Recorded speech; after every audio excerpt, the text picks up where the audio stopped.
प्रणाम।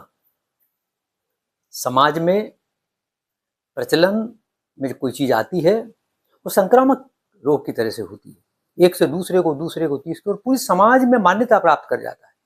कहीं लिखा हुआ नहीं होता, कहीं कोई उसके लिए कोई विधान नहीं होता, लेकिन वो मान्यता बन जाती है। सब लोग वैसा करने लगते हैं।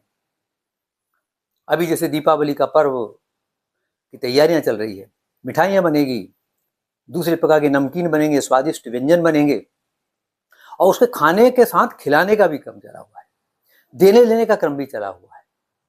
और देने लेने में एक बड़ी विचित्र बात है, स्वयं के खाने के लिए, घर के लिए अच्छी चीजें होंगी, लेकिन जब दूसरों को देने की स्थिति आएगी तो उसमें हल्के दर्जे की, थोड़ी द्वयम दर्जे की होगी। इसी प्रकार से जब ब्याह शादी होते हैं या और कोई उत्सव होता है जिसमें किसी को कुछ देना होता है, वस्त्र देना होता है, और वस्त्र किनको देते हैं? वो हमारे रिश्तेदार होते हैं, उनके लिए।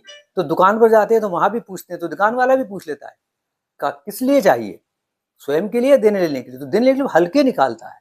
हम भी कहते हैं देने लेने के चाहिए।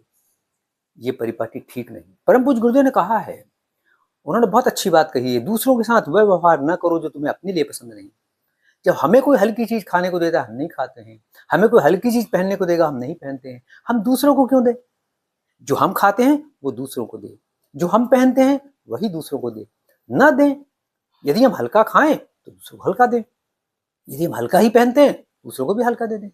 लेकिन हम अपने लिए बहुत अच्छा, दूसरों के लिए मध्यम दर्जे का, ये प्रचलन ठीक नहीं। पता तो चल ही जाता है सबको, सब जानते भी हैं भली भलाई। इस प्रकार से ऐसा न करें। आइए, जो स्वयं खा रहे हैं वही दूसरों को खिलाएं। प्रणाम।